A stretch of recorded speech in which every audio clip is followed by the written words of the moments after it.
Now, they've puzzled stargazers for centuries, but gradually astronomers are learning more about mysterious black holes. Black holes are collapsed giant stars where the gravity is so strong even light doesn't get out.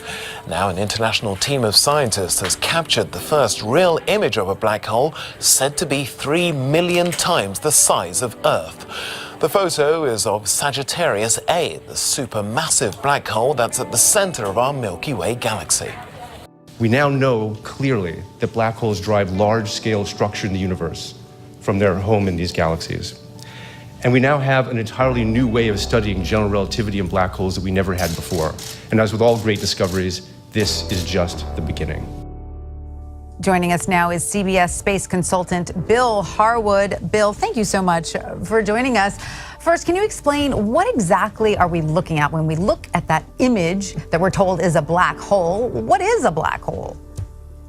Well, first of all, we're not really looking at the black hole. We're looking at the event horizon around the black hole. You know, what they call the event horizon is the point of no return.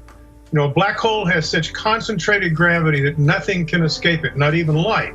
And once a particle of light or anything else, an astronaut, for example, crosses the event horizon, that object is lost from the visible universe. So the dark area in the middle of that picture is showing where that boundary lies. And that orange light that's kind of encircling it, those are photons emitted by gas particles, dust particles that have been accelerated to near light speed just above the event horizon, just before they would be sucked into the black hole and thus out of this universe. So does that get... So it's really do all of those ahead, photons and everything that we're seeing there in the light there, are those just getting sucked into the black hole at a faster and faster and faster speed until they are gone forever? Well, certainly the particles that make that trip across the event horizon are doing just that. The photons we're seeing, of course, managed to escape. They got away before the material fell in, streamed across that 55 million light years, and reached the telescopes making up the Event Horizon telescope that captured this picture. It's a remarkable...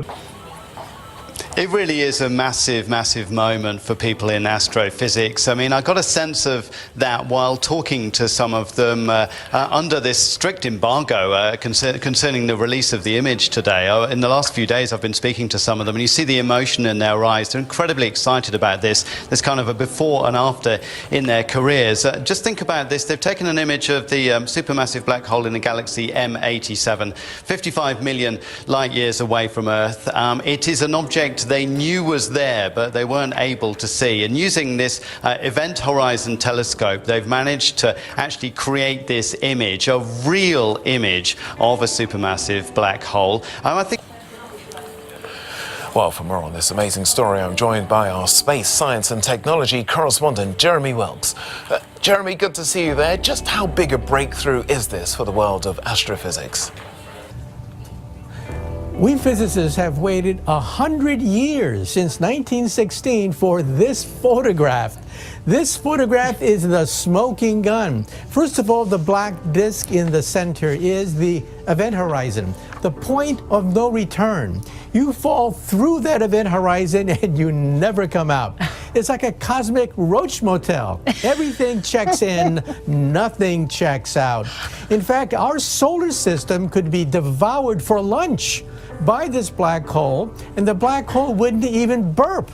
That's how big this monster really is, and we finally captured it on film. So you can imagine everywhere around the world, champagne bottles are being uncorked by physicists around the world. We are celebrating today.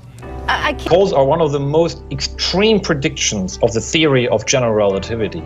And this is something we can now test in detail and in the future.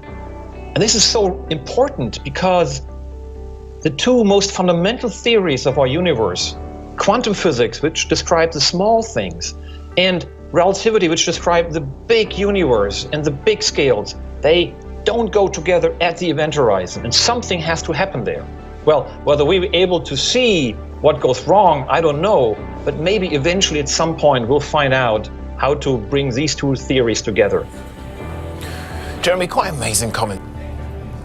Well, first of all, our radio telescopes were lashed together with computers. The signals from 7 and 8 radio telescopes were combined to give you a telescope about the size of the Earth. We can pick up an orange on the moon. That's how good this radio telescope is. And next, we're going to have images of the black hole at the center of our own Milky Way galaxy. Go out tonight. Tonight, go outside, look up and see Sagittarius. Sagittarius is a constellation, and in that constellation, there lurks a black hole in our own galaxy. Now, children know that the moon goes around the Earth goes around the sun. But what does the sun go around? The sun goes around a black hole at the center of our galaxy in the constellation Sagittarius.